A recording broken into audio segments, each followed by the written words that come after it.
Hello learners, welcome to channel. तो इस video में हम बिजनेस स्टडीज़ क्लास 12th के चैप्टर 1 को रिवाइज करेंगे। तो चैप्टर 1 का ये पार्ट 1 है। पार्ट 2 में हम कोऑर्डिनेशन टॉपिक डिस्कस करेंगे, रिवाइज करेंगे। तो चैप्टर 1 के part 1 nature and significance of management topic को डिस्कस करने से पहले हम एक केस स्टडी देखेंगे। तो केस स्टडी है कि स्मिता राय जो कि एक एंटरप्रेन्योर हैं, वो साउथ सिक्किम के रूरल डिस्ट्रिक्ट नामची में पली बढ़ी हैं और उनका जो इंटरेस्ट है, उनका जो हॉबीज़ था वो आर्ट एंड क्राफ्ट से रिलेटेड था। वो जो है आर्ट एंड क्राफ्ट में बहुत अच्छी थी। उनको कैंडल्स बनाना और जो टॉयज होते हैं, स्मॉल पीस ऑफ आर्ट होता है वैक्स का, उसको बनाने में उनको अच्छा लगता था और वो बना बना के डिफरेंट डिफरेंट टॉयज और कैंडल्स वो अपने फ्रेंड्स को, रिलेटिव्स को डिस्ट्रीब्यूट भी करती थी। लेकिन उनके जो डिस्ट्रिक्ट था, नामची डिस्ट्रिक्ट था, वहाँ पर वुमेन की कंडीशन वो देखती थी कि बहुत सारे वुमेन जो हुए वो जॉबलेस थी और बहुत गरीब थी और जॉबलेस थी। तो अगस्त 2012 में अभिषेक लामा जो कि NEDFI के ब्रांच मैनेजर हैं। तो NEDFI क्या है? North eastern development finance institution, जो कि अभी कॉरपोरेशन लिमिटेड के नाम से जाना जाता है। तो जो नामची ब्रांच था NEDFI का, वहाँ पर ब्रांच मैनेजर थे अभिषेक लामा, उनसे उनकी मुलाकात हुई। और फिर जो है ये NEDFI क्या है? ये एक फाइनेंशियल कॉरपोरेशन है which support local people with skills development program and also channelize them into revenue generating activities. तो ये क्या है? एक तरीके का फाइनेंशियल कॉरपोरेशन जो कि आपको फाइनेंशियल सपोर्ट देता है, जिससे कि आप एक अपना बिजनेस स्टार्ट करें, अपना कोई काम स्टार्ट करें, जिससे कि आप जो है अर्न कर सकें और दूसरों को नौकरी देकर उनको भी जो है अर्निंग का सोर्स जो है प्रोवाइड करें। तो अभिषेक लामा से जब मुलाकात हुई स्मिता राय जी की, तो उनको ये आइडिया आया कि उनकी जो हॉबी है, उनके जो आर्ट एंड क्राफ्ट में जो अच्छी हैं, उस हॉबी को वो क्यों ना अपना जो है उसको बिजनेस बना लें। तो उन्होंने क्या किया, एक अपना जो है नामची डिज़ाइनर कैंडल के नाम से जो है उन्होंने अपना एक बिजनेस स्टार्ट किया। ठीक है, नामची डिज़ाइनर कैंडल। और आज के टाइम पे 100% जो एम्प्लॉयज़ हैं उस नामची डिज़ाइनर कैंडल्स में, वो 100% वुमेन ही हैं, वही एम्प्लॉयज़ हैं। And they also produce varieties of candle. वो जो है डिफरेंट कैंडल के वेराइटीज़ जो है वो प्रोड्यूस करते हैं। और दिवाली में, during Diwali they produce customized candles made for the occasion. तो दिवाली के लिए स्पेशल कस्टमाइज्ड कैंडल्स जो है वो प्रोड्यूस करते हैं नामची डिज़ाइनर कैंडल। तो यहाँ से आप क्या समझ में आ रहा है कि स्मिता राय जो कि उनकी एक हॉबी थी, उसको उन्होंने अपना बिजनेस बनाया और उस बिजनेस को स्टार्ट किया और वहाँ पर वो कैंडल्स बनाई और डिफरेंट वुमेन जो उनके यहाँ पर जॉबलेस थे, पुअर थे, उनको उन्होंने जॉब दिया। तो ये जो बिजनेस वो इन्होंने स्टार्ट किया, इस बिजनेस को रन करने के लिए उनको डिफरेंट एक्टिविटीज़ परफॉर्म करनी पड़ती है। यानी कि उनको जो है प्लान करना पड़ता है कि कब कहाँ कितना कैंडल्स बनाना है, रॉ मटेरियल कब लेना है, किससे लेना है, ऑर्गेनाइज करना पड़ता है चीज़ों को, स्टाफिंग यानी कि उनको रिक्रूटमेंट करना पड़ता है कि दिवाली का टाइम आने वाला है, ज़्यादा डिमांड होगी तो ज़्यादा वर्कर्स की रिक्वायरमेंट होगी, तो ज़्यादा वर्कर्स को रिक्रूट करना है, उनको डायरेक्ट करना है, उनको कंट्रोल करना है। तो डिफरेंट टाइप ऑफ फंक्शन जो है वो परफॉर्म करती हैं अपने बिजनेस को रन करने के लिए। Smita's life consist of series of inter related and continuous functions, जैसे to plan a special festive collection for Diwali means organising more funds and recruiting more worker. यानी कि जब आप फेस्टिव कलेक्शन जो है दिवाली के लिए प्लान करोगे, तो उसके लिए जो है आपको ज़्यादा से ज़्यादा फंड्स चाहिए, ज़्यादा पैसे चाहिए, ज़्यादा आपको वर्कर चाहिए। तो वर्कर कहाँ से लाने हैं, पैसे कहाँ से लाने होंगे, इन सब चीज़ों को ऑर्गेनाइज करना होगा। टू रेगुलरली कम्युनिकेट विथ हर supplier to ensure that deadline regarding delivery of goods are met. अपने सप्लायर से जो है कंटिन्यूस कम्युनिकेट करना कि वो सही टाइम पर रॉ मटेरियल दे दें, रॉ मटेरियल वो सही टाइम पर देंगे, तो आप जो है सही टाइम पर प्रोड्यूस करोगे कैंडल्स को और कैंडल्स को डिलीवर करोगे अपने कस्टमर्स को। Meets customer for general feedback and any suggestions that they have.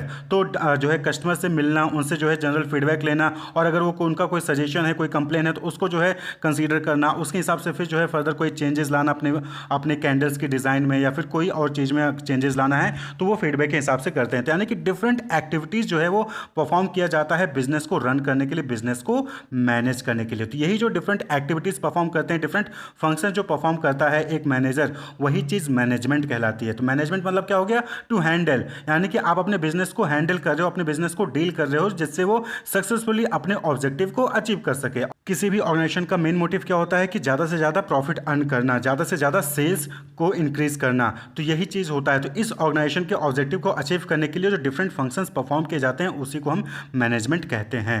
Clear? तो मैनेजमेंट में डिफरेंट फंक्शंस कौन से परफॉर्म किए जाते हैं? Planning, planning, organising, staffing, directing, controlling. तो मैनेजमेंट क्या हो गया? Management is the coordination of all resources through the process of planning, organizing, directing and controlling in order to attend objective. जो भी स्टेटेड ऑब्जेक्टिव होता है ऑर्गेनाइजेशन का, business का, उसको अचीव करने के लिए जब आप कोऑर्डिनेशन करते हो डिफरेंट रिसोर्सेज का, कैसे? प्लान, ऑर्गेनाइज, डायरेक्ट और कंट्रोल करके, तो वही चीज़ मैनेजमेंट कहलाता है। मैनेजमेंट मतलब कि यहाँ पे ओवरऑल क्या हो गया कि to manage the different functions, to manage the different operations so that you can achieve the organization's objective.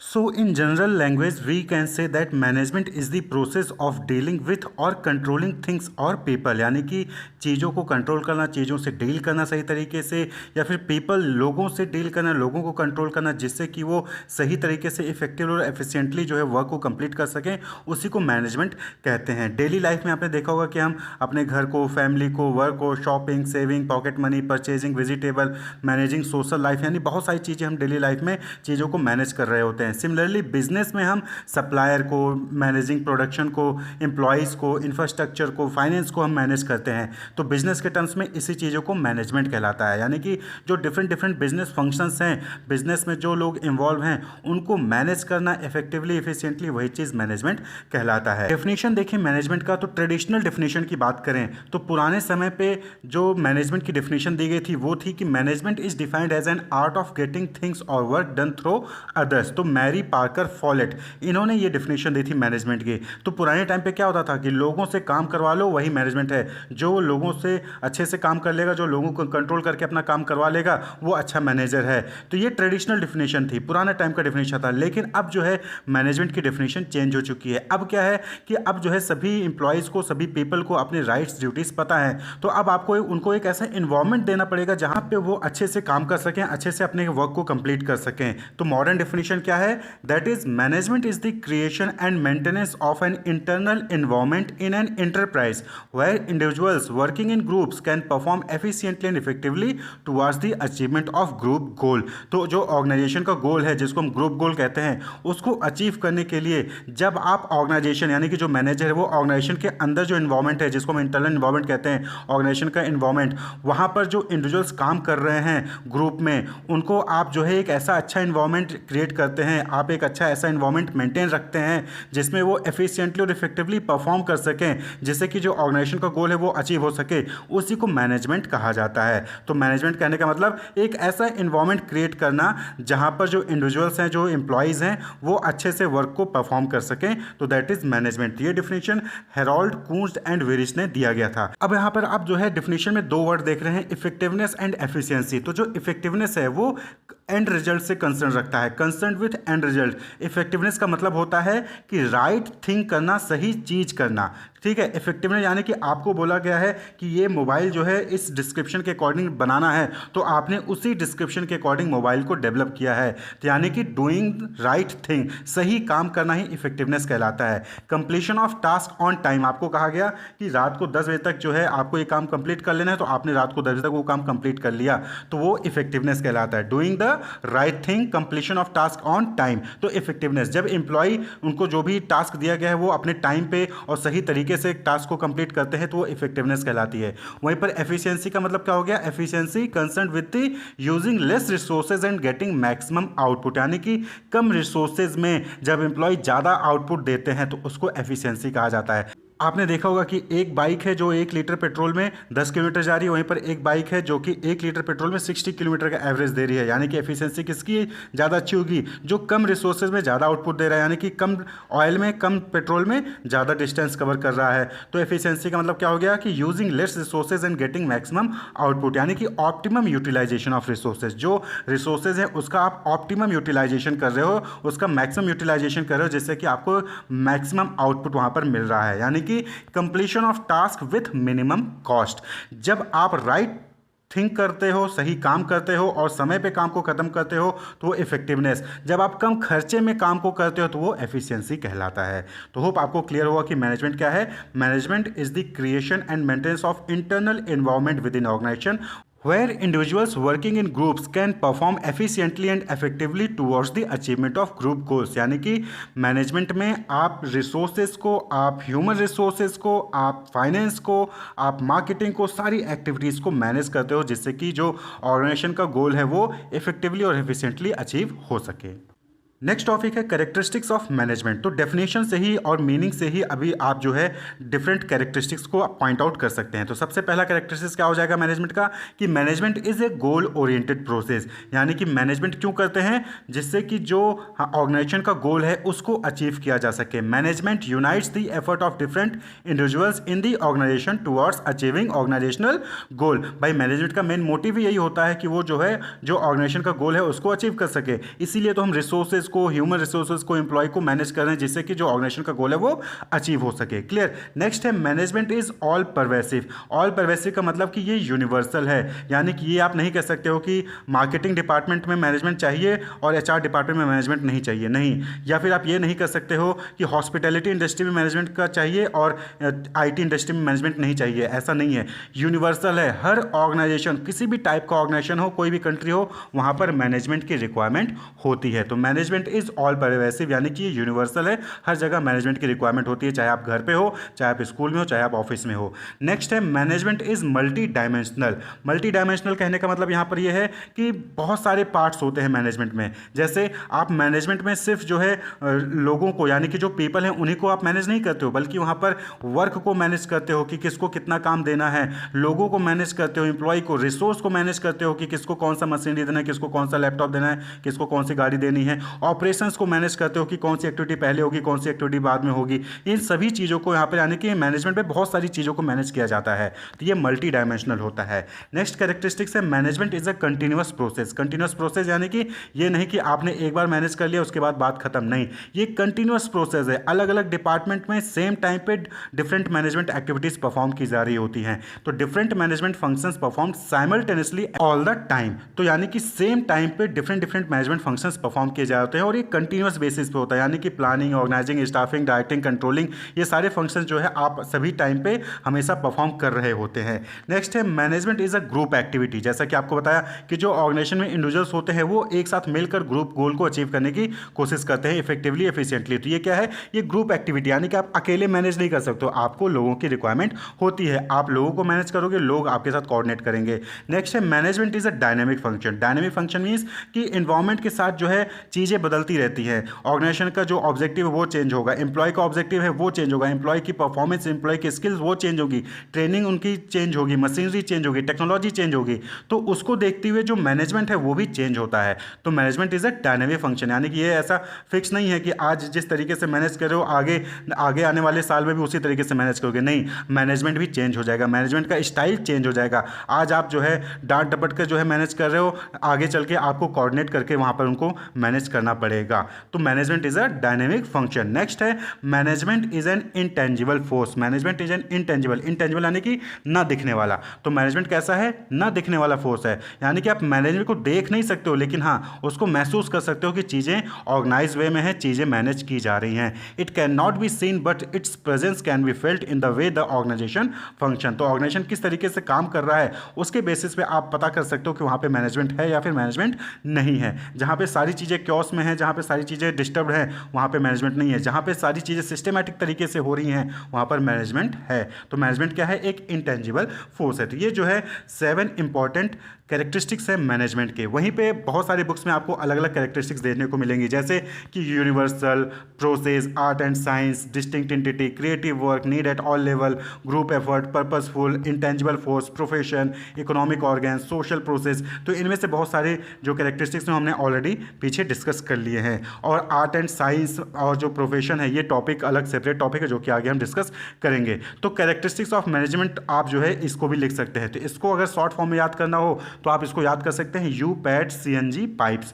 यूपैट CNG pipes, U से यूनिवर्सल, पी से प्रोसेस, ए से आर्ट एंड साइंस, डी से डिस्टिंक्ट एंटिटी। डिस्टिंक्ट एंटिटी कहने का मतलब यहाँ पर क्या है कि मैनेजमेंट जो है एक अलग एंटिटी है। ये जो है आप बाकी चीज़ों से इसको मिक्स नहीं कर सकते। मैनेजमेंट एक अलग एक्टिविटी है, अलग फंक्शन है, इसको आप जो है अलग से परफॉर्म करना पड़ता है। सी से क्रिएटिव वर्क है, मैनेजमेंट में आपको अलग अलग सिचुएशन मिलेंगे, अलग अलग प्रॉब्लम्स मिलेंगे और उनको क्रिएटिवली आपको सॉल्व करना होगा। एन से नीड एट ऑल लेवल, चाहे कोई भी लेवल हो, टॉप लेवल हो, मिडिल लेवल हो, लोअर लेवल हो, आपको सभी लेवल पे मैनेजमेंट की रिक्वायरमेंट पड़ती है।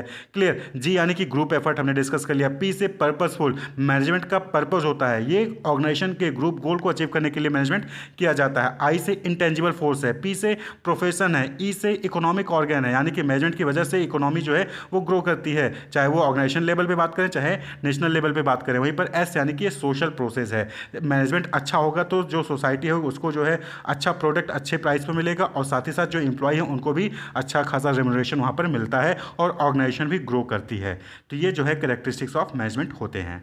Functions of management, functions of management कहने का मतलब है कि वो सारी एक्टिविटीज़ जो कि मैनेजर परफॉर्म करता है ऑर्गेनाइजेशनल ऑब्जेक्टिव को, ऑर्गेनाइजेशनल गोल को अचीव करने के लिए, तो सारी एक्टिविटीज़ ही क्या कहलाती है, फंक्शंस ऑफ मैनेजमेंट कहलाती है। तो फंक्शंस ऑफ मैनेजमेंट को अलग अलग ऑथर ने अलग अलग बताया है, जैसे कि कूर्ट्ज और डोनेल हैं, तो इन ऑथर ने 5 मैनेजरियल फंक्शंस बताए हैं, यानी कि 5 इंपॉर्टेंट मैनेजरियल फंक्शंस होते हैं। वहीं पर Luther click and Lyndall Urwick इन्होंने 7 मैनेजरियल फंक्शंस बताए हैं जो कि मैनेजर परफॉर्म करता है। तो सबसे पहले हम कूर्ट्ज और डोनेल को देखते हैं। तो फंक्शन ऑफ मैनेजमेंट क्या हो गया, all those activities that manager perform to achieve the organizational objective. तो अकॉर्डिंग टू कूर्ट्ज और डोनेल 5 मैनेजर फंक्शंस होते हैं, कौन कौन से, planning, organising, staffing, directing and controlling. तो प्लानिंग, देखिए जब भी कोई आप काम स्टार्ट करने जाते हैं तो आप पहले क्या करते हो, प्लान करते हो। सपोज कि आपको अपने दोस्त का बर्थडे जो है सेलिब्रेट करना है, तो आप क्या करोगे, पहले प्लान करोगे ना कि कौन से लोकेशन पे करना है, कौन सी डेट को करना है, किसको किसको बुलाना है, वो सारी तैयारी आप करते हो ना। तो वही जो तैयारियां आप करते हो वही चीज़ प्लानिंग कहलाती है। तो बिजनेस में भी नए नए सारे प्रोडक्ट्स आते रहते हैं, नए नए प्रोजेक्ट आते हैं, तो उनके लिए आपको तैयारी करनी पड़ती है। आपको पहले ही डिसाइड करना होता है, एडवांस में डिसाइड करना होता है कि क्या करना है, कब करना है, कैसे करना है। तो that is deciding in advance what, when and how to do. तो इसी को हम क्या कहते हैं, प्लानिंग कहते हैं। तो कोई भी चीज़ आपको करनी है तो पहले आपको प्लानिंग करनी ही पड़ेगी। अब सपोज कि आप जो है, आपकी ऑर्गेनाइजेशन जो है एक नया प्रोडक्ट जो है वो लॉन्च करना चाहती है मार्केट में, तो पहले कौन सा प्रोडक्ट लॉन्च करना है, उसकी पैकेजिंग क्या होगी, उसका कलर क्या होगा, उसका ब्रांड नेम क्या होगा, उस प्रोडक्ट का नाम क्या होगा, उसके फीचर्स क्या होंगे, वो सारी चीज़ें क्या करोगे आप, पहले प्लान करोगे ना, एडवांस में ही प्लान कर लोगे ना। कि ये थोड़ी कि आपने प्रोडक्ट को बनाना शुरू कर दिया बिना प्लान किए कि क्या नाम होगा, क्या प्रोडक्ट होगा, क्या फीचर होगा, क्या पैकेजिंग होगी। नहीं, पहले आप क्या करते हो, प्लान करते हो। तो deciding in advance what, when and how to do. Clear. यानी कि प्लानिंग क्या करता है, प्लानिंग जो है वो गैप को ब्रिज करता है, गैप को रिमूव करता है between the present and the future.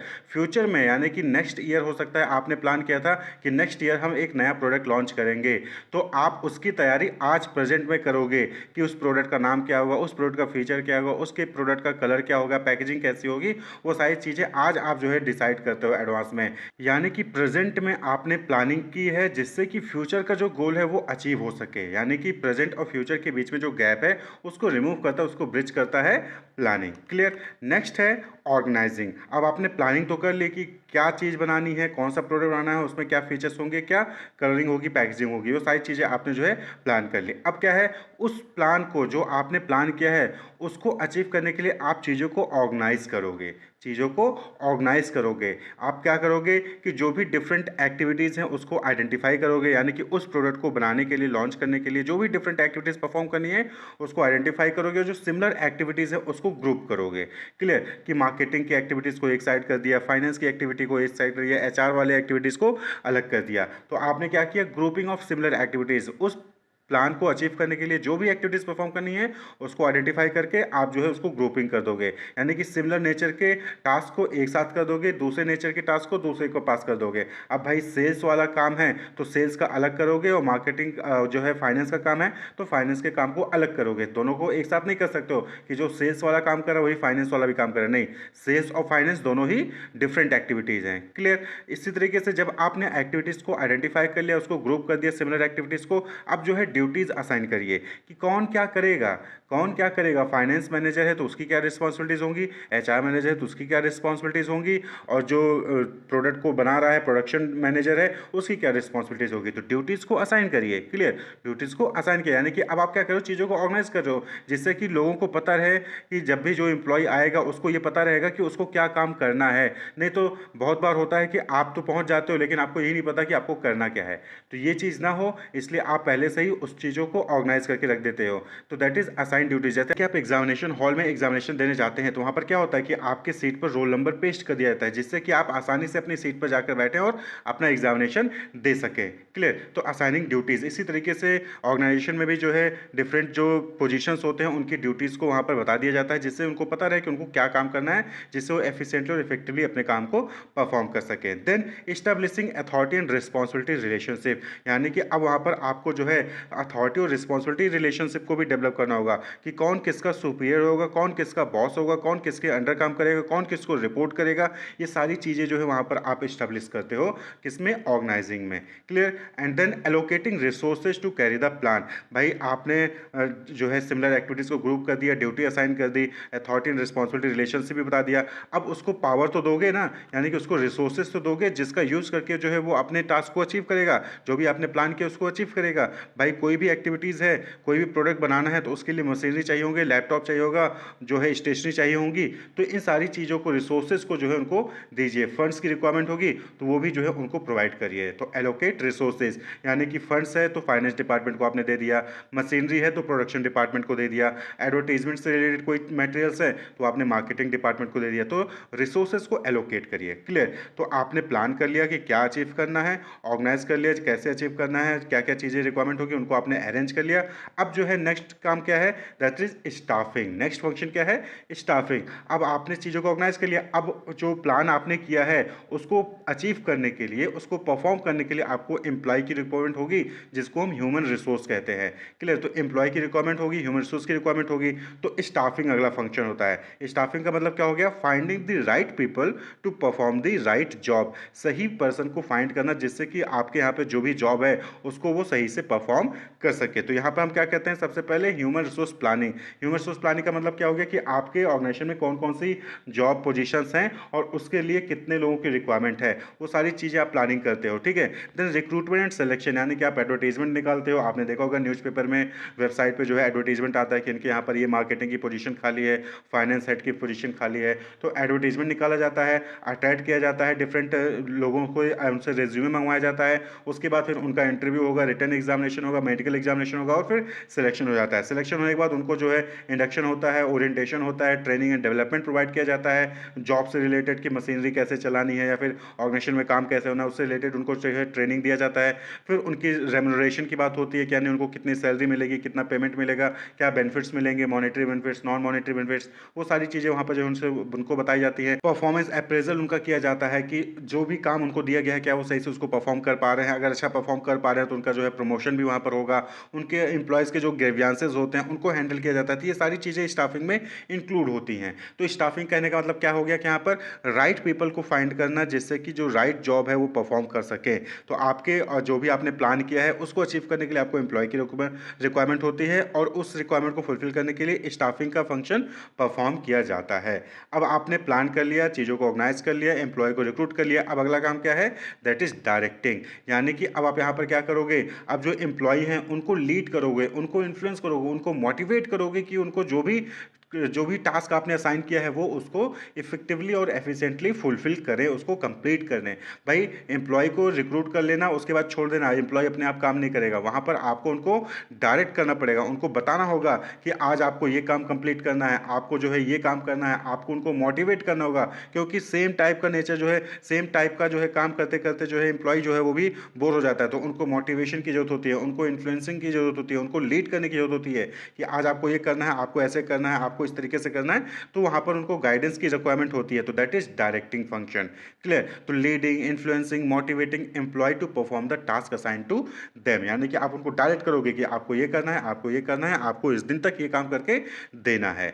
Directing. Next है that is fifth, controlling. Controlling, अब भाई आपको कंट्रोल करना भी जरूरी है। कैसे पता चलेगा कि जो आपने सोचा था वही चीज़ हो रही है, तो उसके लिए क्या करते हो, आप एक स्टैंडर्ड सेट कर देते हो। यानी कि सपोज करें कि प्रोडक्शन डिपार्टमेंट के लिए आपने स्टैंडर्ड सेट कर दिया कि एक दिन में एटलीस्ट 10 प्रोडक्ट आपको जो है बनाने ही हैं। तो आपने एक स्टैंडर्ड सेट कर दिया। अब आप क्या करोगे, परफॉर्मेंस को मेजर करोगे। परफॉर्मेंस को मेजर करोगे कि क्या जो प्रोडक्शन डिपार्टमेंट है वो एक दिन में 10 यूनिट बना रहा है। फिर आप देखते हो, आप कंपेयर करोगे जो एक्चुअल परफॉर्मेंस है और जो आपने स्टैंडर्ड सेट किया था उसको कंपेयर करोगे। कंपेयर करने पर पता चलता है कि हाँ 10 प्रोडक्ट बनाने के लिए कहा गया था, 10 प्रोडक्ट बनाया जा रहा है, यानी कि परफॉर्मेंस अच्छी है, कोई भी करेक्टिव एक्शन आपको वहाँ पर लेने की जरूरत नहीं है। लेकिन अगर आपको लगता है कि हाँ 10 यूनिट बनाया था लेकिन वो 5 ही यूनिट बना रहे हैं एक दिन में, यानी कि कहीं ना कहीं परफॉर्मेंस पुअर है, प्रोडक्टिविटी कम है, तो आपको वहाँ पर उसके लिए प्रॉपर करेक्टिव एक्शन लेना पड़ेगा। हो सकता है आपको ट्रेनिंग देना पड़ेगा, मशीनरी चेंज करना पड़ेगा, या फिर कोई भी चीज़ हो सकती है, तो वहाँ पर जो है आपको करेक्टिव एक्शन लेना पड़ेगा। तो ये जो है फंक्शंस ऑफ मैनेजमेंट होते हैं according to Koontz and O'Donnell. 5 important management function है: planning, organising, staffing, directing and controlling. इसी तरीके से Luther, Gulick and Lyndall Urwick, इन्होंने 7 इंपॉर्टेंट मैनेजमेंट फंक्शंस बताए जो कि मैनेजर परफॉर्म करता है, जिसको हम शॉर्ट फॉर्म में पोस्ट कॉर्प कहते हैं, POSDCORP।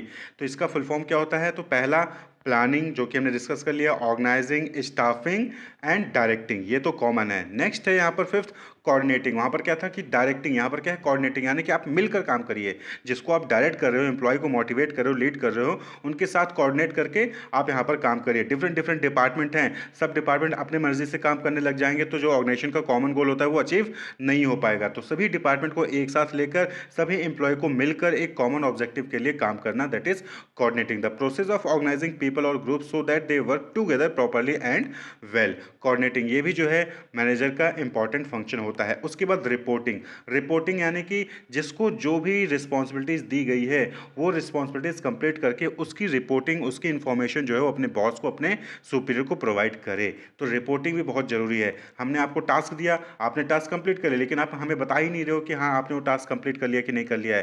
भाई आप वो टास्क कंप्लीट करोगे, उसके बाद मुझे बताओगे तो फिर हम आगे फर्दर कोई एक्शन लेंगे ना। तो रिपोर्टिंग बहुत जरूरी है। And next is budgeting. Budgeting यानी कि नेक्स्ट ईयर या फिर किसी भी फाइनेंशियल ईयर, किसी अकाउंटिंग ईयर में कहाँ से कितना पैसा आने वाला है और कितना खर्च होने वाला है, ये जो इसका प्रिपरेशन होता है उसको बजटिंग कहते हैं। और बजटिंग भी जो है बहुत ही इंपॉर्टेंट फंक्शन होता है। भाई आपको पता है होना चाहिए ना कि आगे नेक्स्ट ईयर में, नेक्स्ट फाइनेंशियल ईयर में कहाँ से कितना पैसा आने वाला है और कितना खर्च होने वाला है। कितना खर्च होने वाला है जब आपको ये पता रहेगा, उसी हिसाब से फिर आप जो है अपनी प्रिपरेशन रखोगे। तो बजटिंग भी बहुत इंपॉर्टेंट फंक्शन होता है। तो ये according to Luther, Gulick and Lyndall Urwick है functions of management. Management as a science as well as an art and management as a profession. तो सबसे पहले हम बात करेंगे कि मैनेजमेंट एज अ साइंस, यानी कि मैनेजमेंट जो है वो साइंस की तरह है। तो देखिए साइंस क्या होता है? Science is a systematised body of knowledge that explain certain general truth और ऑपरेशन ऑफ जनरल लॉ, यानी कि जो डिफरेंट लॉज होते हैं, फिर कोई जनरल ट्रूथ होता है, उसको एक्सप्लेन करने के लिए, उसको प्रूफ करने के लिए सिस्टमेटाइज्ड बॉडी ऑफ नॉलेज होता है, उसको हम साइंस कहते हैं। यानी कि यहाँ पर क्या होता है कि टेस्ट होता है यहाँ पर, और उसके बाद जो फाइंडिंग्स आती हैं उसके बेसिस पर यहाँ पर जो है लॉज बनाए जाते हैं। तो अगर हम इसकी कैरेक्टरिस्टिक्स की बात करें साइंस की, तो सिस्टमेटाइज्ड बॉडी ऑफ नॉलेज होता है, यानी कि science principles are based on a cause and effect relationship. जैसे कि एप्पल जो है वो पेड़ से नीचे ही गिरता है, क्यों? क्योंकि लॉ ऑफ ग्रेविटी है वहाँ पर, ग्रेविटी की वजह से एप्पल जो है पेड़ से नीचे ही गिरता है। तो इससे क्या बना? लॉ ऑफ ग्रेविटी, यानी कि कॉज एंड इफेक्ट रिलेशनशिप होता है, और यहाँ पर जो है सिस्टमेटाइज्ड बॉडी ऑफ नॉलेज होता है साइंस में। दूसरा जो फीचर है that is principle based on experimentation, यानी कि साइंस में जो भी प्रिंसिपल्स होते हैं, जो भी लॉज होते हैं, वो एक्सपेरिमेंट के बेसिस पे फ्रेम किए जाते हैं। Scientific principle are first develop through observation and then tested through repeated experimentation under controlled condition. तो जो साइंटिफिक प्रिंसिपल्स हैं उनको पहले ऑब्जर्वेशन के बेसिस पे, यानी कि पेड़ से एप्पल नीचे गिरा, इसके बेसिस पे जो है वहाँ पर उसको डेवलप किया गया। उसके बाद फिर कॉज एंड इफेक्ट रिलेशनशिप, उसको टेस्ट किया जाता है, बार बार एक्सपेरिमेंट करते हैं उस पर, और फिर जाके उस पर लॉ बनता है या प्रिंसिपल बनता है। वहीं पर तीसरा जो फीचर है साइंस का दैट इज यूनिवर्सल वैलिडिटी, यानी कि एप्पल जो है पेड़ से नीचे ही गिरेगा बिकॉज ऑफ ग्रेविटी। तो ये जो है हर जगह, यानी कि ऑल ओवर वर्ल्ड जो है ये एप्लीकेबल होगा ग्रेविटी का प्रिंसिपल। यानी कि जो साइंस के प्रिंसिपल्स होते हैं, जो साइंस के लॉज होते हैं, वो यूनिवर्सली एप्लीकेबल होते हैं हर जगह। ये नहीं कि इंडिया में अलग होंगे और यूएसए में अलग होंगे और किसी दूसरे कंट्री में अलग होंगे, नहीं, साइंस के प्रिंसिपल्स हर जगह सेम होते हैं। ऐसे ही मैनेजमेंट में भी क्या होता है कि सिस्टमेटाइज्ड बॉडी ऑफ नॉलेज होता है, उसके जो प्रिंसिपल्स होते हैं वो एक्सपेरिमेंट के बेसिस पे होते हैं, लेकिन यहाँ पर क्या होता है मैनेजमेंट में कि जो यूनिवर्सल एप्लीकेबिलिटी नहीं होती, यानी कि जो मैनेजमेंट में जो डिफरेंट फंक्शंस होते हैं वो सिचुएशंस पे डिपेंड करते हैं कि सिचुएशन कैसे है उसके अकॉर्डिंग जो है आपको एप्लीकेबल करना पड़ेगा, कंडीशंस कैसे उसके अकॉर्डिंग आपको एप्लीकेबल करना पड़ेगा। तो मैनेजमेंट प्योर साइंस नहीं है, लेकिन हाँ मैनेजमेंट क्या है, सोशल साइंस है, क्योंकि मैनेजमेंट में हम सोसाइटी को, पीपल को, चाहे वो ऑर्गेनाइजेशन को गोल को अचीव करना हो, चाहे एम्प्लॉय को मैनेज करना हो, चाहे रिसोर्सेज को मैनेज करना हो, तो हम उनसे डील करते थे। इसलिए मैनेजमेंट क्या है, more and more social science है, प्योर साइंस नहीं है।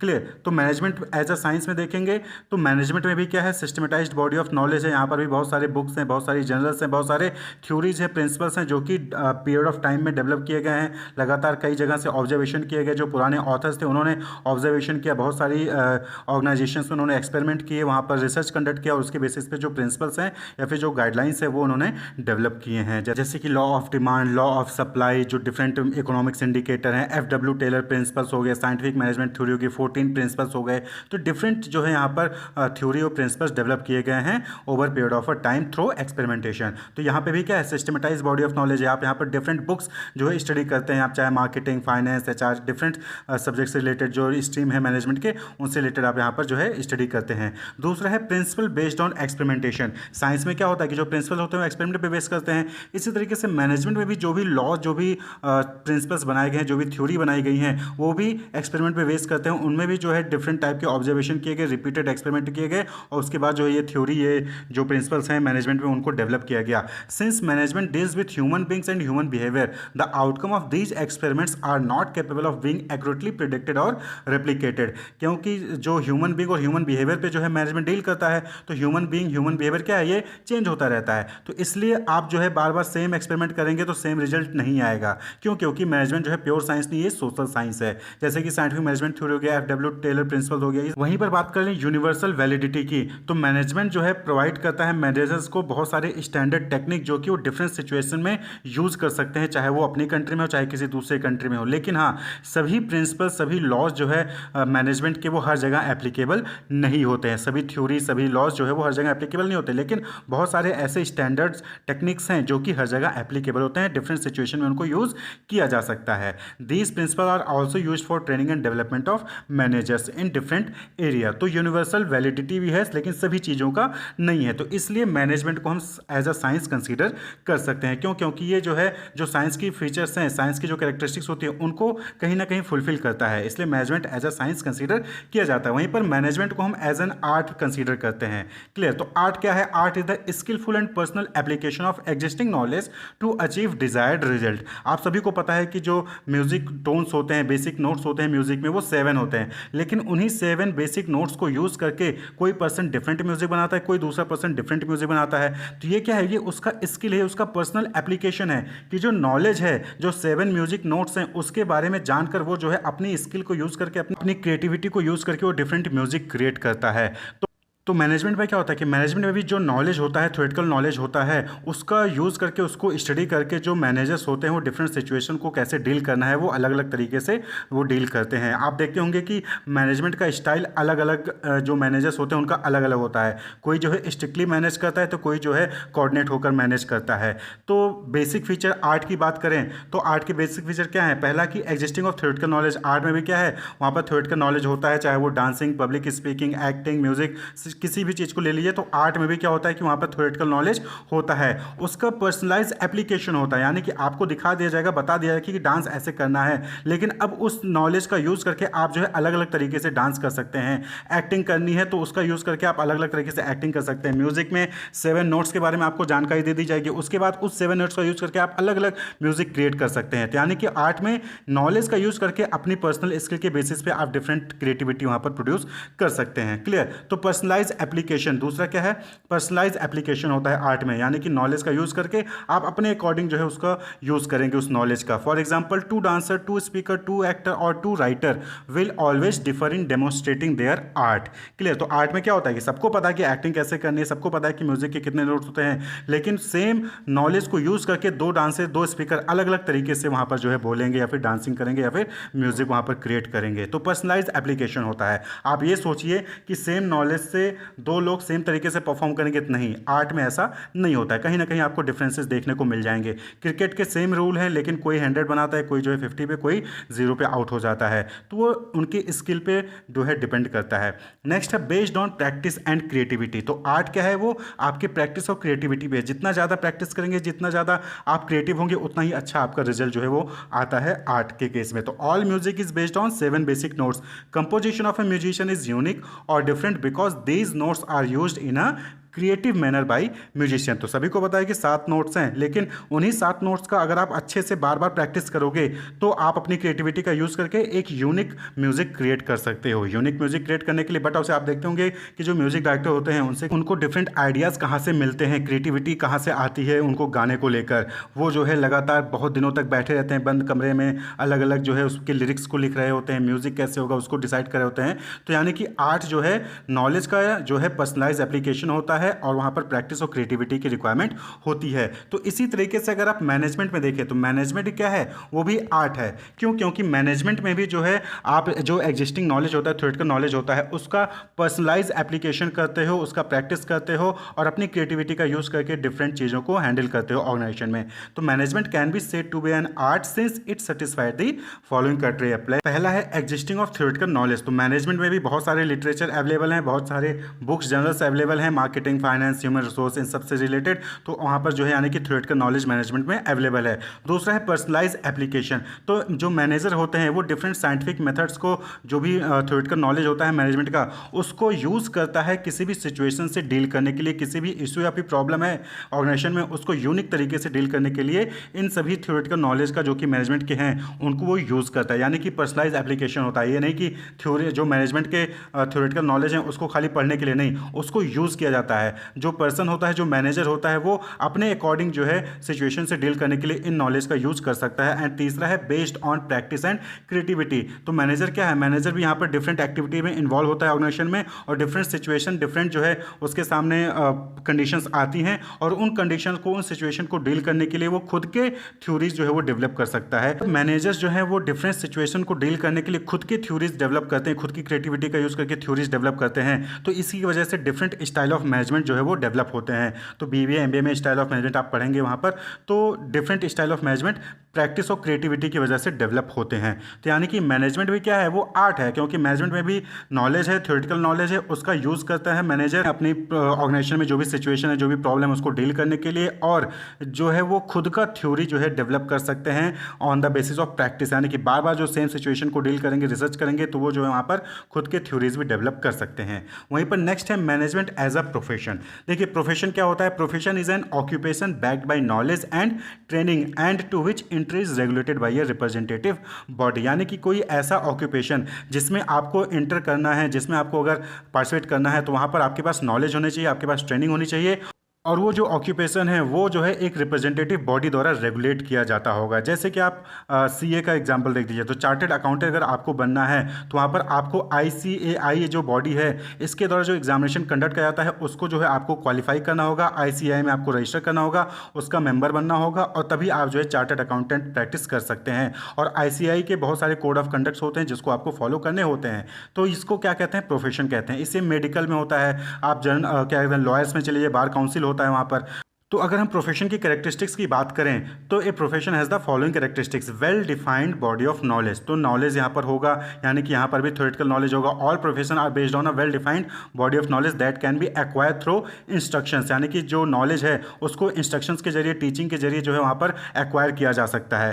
तो मैनेजमेंट में भी सेम चीज़ है कि यहाँ पर भी जो है आपको टीचिंग के जरिए, इंस्ट्रक्शंस के जरिए आपको नॉलेज दे दी जाती है, जो भी थ्योरीज हैं, जो भी प्रिंसिपल्स हैं, जो भी लॉज हैं उनके बारे में। दूसरा है रेस्ट्रिक्टेड एंट्री। तो प्रोफेशन में क्या है, रेस्ट्रिक्टेड एंट्री होता है। जैसे कि सीए में अगर आपको सीए बनना है तो वहाँ पर आपको जो आईसीआई का एग्जामिनेशन है उसको आपको क्वालिफाई करना होगा, तभी आप सीए बन सकेंगे। एमबीबीएस बनना है, तो डॉक्टर बनना है तो एमबीबीएस के एग्जामिनेशन को क्वालिफाई करना होगा। बार काउंसिल में अगर आपको रजिस्टर करना है तो उसके लिए आपको एलएलबी जो है क्वालिफाई करना होगा। तो ये जो है रेस्ट्रिक्टेड एंट्री होता है, यानी कि कोई भी आकर जो है डॉक्टर या फिर सीए या फिर जो है लॉयर नहीं बन सकता है। इसी तरीके से तीसरी कैरेक्टरिस्टिक्स होती है प्रोफेशनल एसोसिएशन, यानी कि जब आप एग्जामिनेशन क्वालिफाई कर लेते हैं तो आपको जो है वहाँ पर जो रिप्रेजेंटेटिव बॉडी होती है उसमें रजिस्ट्रेशन करना होता है। आपने LLB कर लिया तो बार काउंसिल में रजिस्ट्रेशन करना होता है। आप CA बन गए तो ICAI में मेंबरशिप लेना होता है। आपने MBBS कर लिया तो IMA में आपको जो है मेंबरशिप लेना है। इंडियन मेडिकल एसोसिएशन होता है, तो that is professional association. Clear? तो प्रोफेशन में प्रोफेशनल एसोसिएशन भी होता है जहां पर जो लोग एग्जामिनेशन क्वालिफाई कर लेते हैं तो वहां पर मेंबर उसके होते हैं। इसी नेक्स्ट कैरेक्टरिस्टिक्स है ethical code of conduct. Ethical code of conduct होता है कि जो भी मेंबर होंगे किसी भी बॉडी के, उनके बिहेवियर कैसा होगा वो चीज़ कोड ऑफ कंडक्ट कहलाता है। तो जैसे कि IMA में है तो वहाँ पर होता है कि all doctors will take oath of ethical practice at the time they enter the profession. जब भी वो प्रोफेशन में एंटर करेंगे तो सभी डॉक्टर जो है वो ओथ लेते हैं, शपथ लेते हैं कि वो एथिकल प्रैक्टिस ही परफॉर्म करेंगे। तो एथिकल कोड ऑफ कंडक्ट, हर जो है बॉडी का अपना अपना कोड ऑफ कंडक्ट होता है, तो उनको कैसे बिहेव करना है, क्या वो कर सकते हैं, क्या वो नहीं कर सकते हैं एज अ मेंबर। वहीं पर फिफ्थ कैरेक्टरिस्टिक्स है service motive. The basic motive of a profession is to serve their client interest by rendering dedicated and committed service. Doctor हैं तो आपको जो है आपको मरीज को जो है इलाज प्रोवाइड करना है। लॉयर हैं तो जो आपका क्लाइंट होगा उसको जस्टिस प्रोवाइड करना है। तो यानी कि यहाँ पर सर्विस मोटिव होता है प्रोफेशन में। तो अब अगर हम मैनेजमेंट की बात करें, मैनेजमेंट एज अ प्रोफेशन, तो मैनेजमेंट भी क्या है, एज अ प्रोफेशन है, क्योंकि मैनेजमेंट में भी well defined body of knowledge है, डिफरेंट लॉज हैं, थ्योरीज हैं, बुक्स हैं, जर्नल्स हैं। दूसरी कैरेक्टरिस्टिक्स है कि रेस्ट्रिक्टेड एंट्री। तो मैनेजमेंट में अगर आपको मैनेजर बनना है तो यहाँ पर कोई रेस्ट्रिक्शन नहीं है कि आपको पर्टिकुलर एग्जामिनेशन क्वालिफाई करके आना है। आप जो है BA करके, MBA करके या फिर कोई और डिग्री हासिल करके जो है आप वहाँ पर मैनेजर बन सकते हैं। लेकिन यहाँ पर अगर आपके पास प्रोफेशनल नॉलेज है, ट्रेनिंग है, तो आपको जो है वहाँ पर बेटर अपॉर्चुनिटीज़ मिल सकती हैं, आपको प्रेफरेंस वहाँ पर मिल सकता है। तो कंप्लीट प्रोफेशन नहीं है मैनेजमेंट, लेकिन हाँ यहाँ पर मैनेजमेंट को हम एज अ प्रोफेशन कंसिडर कर सकते हैं क्योंकि यहाँ पर रेस्ट्रिक्शन नहीं है एंट्री पे। But professional knowledge and training is considered to be desirable qualification since there is great demand for those who possess degree और डिप्लोमा फ्रॉम रेप्यूटेड इंस्टीट्यूशन। यानी कि ऐसे लोग जिन्होंने MBA किया है या फिर PGDM कर रखा है तो उनको प्रेफरेंस मिलती है ऑर्गेनाइजेशन द्वारा, अगर उन्होंने अच्छी जगह से MBA PGDM कर रखा है। तो एंट्री रेस्ट्रिक्टेड नहीं है, लेकिन हाँ प्रेफरेंस उन्हीं को मिलती है जिनके पास प्रोफेशनल नॉलेज या प्रोफेशनल कोर्स या फिर ट्रेनिंग होती है। तीसरा है प्रोफेशनल एसोसिएशन। तो मैनेजमेंट में भी प्रोफेशनल एसोसिएशन है AIMA, all India management association, जो कि डिफरेंट कोड ऑफ कंडक्ट को वहाँ पर रेगुलेट करती है। और जरूरी नहीं है कि सारे मेंबर उस कोड ऑफ कंडक्ट को फॉलो करें, लेकिन हाँ यहाँ पर एसोसिएशन भी है, प्रोफेशनल एसोसिएशन है। तो मैनेजमेंट एज अ प्रोफेशन हम इसको कंसिडर कर सकते हैं। वहीं पर फोर्थ बात करें तो सर्विस मोटिव भी है। भाई यहाँ पर क्या होता है कि मैनेजमेंट का मेन मोटिव होता है कि जो ऑर्गेनाइजेशन का गोल है उसको अचीव करने में हेल्प करे, लेकिन साथ ही साथ अचीव कैसे होता है, by providing good quality of product and service to the people. यानी कि यहाँ पर भी क्या है कि सर्विस मोटिव यहाँ पर भी होता है कि मैनेजमेंट के जरिए आप ऑर्गेनाइजेशन को सर्विस दे रहे हो, आप जो है जो सोसाइटी है उनको भी सर्विस प्रोवाइड कर रहे होते हो।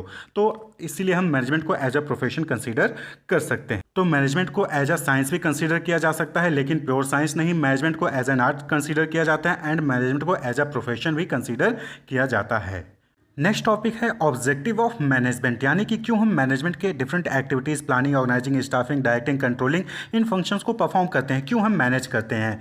तो 3 ऑब्जेक्टिव होती हैं उसको अचीव करने के लिए। ब्रॉडली अगर हम ऑब्जेक्टिव को कैटेगराइज करें तो 3 ऑब्जेक्टिव होती हैं, उसको अचीव करने के लिए हम मैनेजमेंट की एक्टिविटीज़ को परफॉर्म करते हैं या फिर चीज़ों को मैनेज करते हैं। तो सबसे पहला है ऑर्गेनाइजेशनल ऑब्जेक्टिव। ऑर्गेनाइजेशन का ऑब्जेक्टिव क्या होता है कि सर्वाइव करना, प्रॉफिट अर्न करना और ग्रो करना। भाई कोई भी ऑर्गेनाइजेशन है, बट ऑब्वियस बात है कि वो सर्वाइव तभी कर पाएगी जब वो जितना खर्च कर रही है उतना वो रिकवर कर ले। यानी कि अगर ऑर्गेनाइजेशन 100 रुपये लगा रही है तो 100 रुपये उसको रिटर्न मिल जा रहा है सेल करके, तो वो सर्वाइव कर पाएगी, तभी तो आगे नेक्स्ट ईयर काम करेगी, अगले साल काम करेगी। अगर 100 रुपये खर्च किया और 85 रुपये मिल रहे हैं तो अगले साल वो काम ही नहीं कर पाएगी, वो तो बंद हो जाएगी। तो सर्वाइवल पहला ऑब्जेक्टिव है। तो सर्वाइव करने के लिए, मार्केट में कॉम्पिटिटर्स के साथ सर्वाइव करने के लिए हम चीज़ों को मैनेज करते हैं, यानी कि planning, organising, staffing, directing, controlling, ये सारी एक्टिविटीज हम परफॉर्म करते हैं। अब सिर्फ सर्वाइवल से तो कुछ नहीं होगा, सर्वाइवल के साथ साथ हमें जो है प्रॉफिट भी अर्न करना होगा। क्यों? क्योंकि हमारे पास बहुत सारे स्टेक होल्डर्स हैं, हमारे पास एम्प्लॉयज़ हैं, तो इनको सैलरी देना, स्टेक होल्डर को प्रॉफिट अर्न करके देना, इन सभी चीज़ों को फुलफिल करने के लिए, इन ऑब्जेक्टिव को अचीव करने के लिए हम क्या करते हैं, मैनेजमेंट की एक्टिविटीज़ परफॉर्म करते हैं। और उसी के साथ साथ अब सिर्फ जो है एक ही जगह आपने अपना बिजनेस ओपन कर रखा है तो उससे काम नहीं चलेगा। अब आपको जो है ग्रो भी करना पड़ेगा। आप सर्वाइव कर रहे हो, प्रॉफिट भी अर्न कर रहे हो, अब आपको जो है ग्रो भी करना है। ग्रो भी करना है यानी कि अभी तक जो है आप एक प्रोडक्ट बना रहे थे, अब आपको जो है मल्टीपल प्रोडक्ट बनाना है, दूसरे मार्केट में एंटर करना है, दूसरी जगह जो है आपको अपनी मैन्युफैक्चरिंग प्लांट ओपन करनी है, या फिर आप कह लीजिए कि आपको इंटरनेशनल जाना है। अभी तक आप जो है इंडिया में सेल कर रहे थे, अब आपको जो है दूसरे कंट्रीज में भी सेल करना है, तो यानी कि आपको ग्रो करना है, ऑर्गेनाइजेशन को ग्रो करना है। तो इन तीनों ऑब्जेक्टिव को फुलफिल करने के लिए कि ऑर्गेनाइजेशन को सर्वाइव रखना है, ऑर्गेनाइजेशन को प्रॉफिट अर्न करके देना है, ऑर्गेनाइजेशन को ग्रो करना है, इसको अचीव करने के लिए मैनेजमेंट एक्टिविटीज परफॉर्म करते हैं। इस नेक्स्ट ऑब्जेक्टिव है सोशल ऑब्जेक्टिव, यानी कि मैनेजमेंट के फंक्शंस के जरिए हम सोसाइटी के लिए भी जो है डिफरेंट चीजें जो है अचीव करते हैं। जैसे कि आप जो ऑर्गेनाइजेशन है वो क्या कर रही है, वो प्रोडक्ट बना रही है, तो प्रोडक्ट किसके लिए है, सोसाइटी के लिए, लोगों के लिए। तो quality product at fair price, यानी कि सोसाइटी को एक अच्छा प्रोडक्ट मिले और रिजनेबल प्राइस पे मिले, कम दाम पे मिले, ज़्यादा पैसा ना लगाना पड़े, उसके लिए जो है मैनेजमेंट का फंक्शन परफॉर्म करना ज़रूरी है। उसके लिए मैनेजमेंट के फंक्शंस परफॉर्म किए जाते हैं। Fair dealings with supplier, dealer and competitor, competitor supplier जो आपको जो है रॉ मटेरियल दे रहा है, डीलर्स जो आपके होलसेल रिटेलर्स हैं, उनको जो है सही से आपको डील किया जा सके, उनको सही टाइम पे जो है कम्युनिकेट किया जा सके, उनको सही टाइम पे पेमेंट मिले, इन सब चीज़ों के लिए जो है मैनेजमेंट के फंक्शंस परफॉर्म किए जाते हैं। पेमेंट ऑफ टैक्सेस, यानी कि जो ऑर्गेनाइजेशन है वो राइट टाइम पे जो है डिफरेंट जो गवर्नमेंट के टैक्सेस होते हैं, जीएसटीज होती हैं, उसको सही टाइम पे जो है फुलफिल कर सके, पे कर सकें, उसके लिए मैनेजमेंट जरूरी है। Employment opportunities to people, people जो लोग हैं उनको एम्प्लॉयमेंट मिले, उसके लिए मैनेजमेंट जरूरी है। एनवायरमेंट को प्रोटेक्ट करें, ग्रीन टेक्नोलॉजीज का यूज़ करें, ग्रीन प्रोडक्ट्स का यूज़ करें, उसके लिए जो है मैनेजमेंट जरूरी है। तो सोशल ऑब्जेक्टिव को अचीव करने के लिए भी मैनेजमेंट जो है वो परफॉर्म किया जाता है, मैनेजमेंट एक्टिविटीज परफॉर्म किए जाते हैं।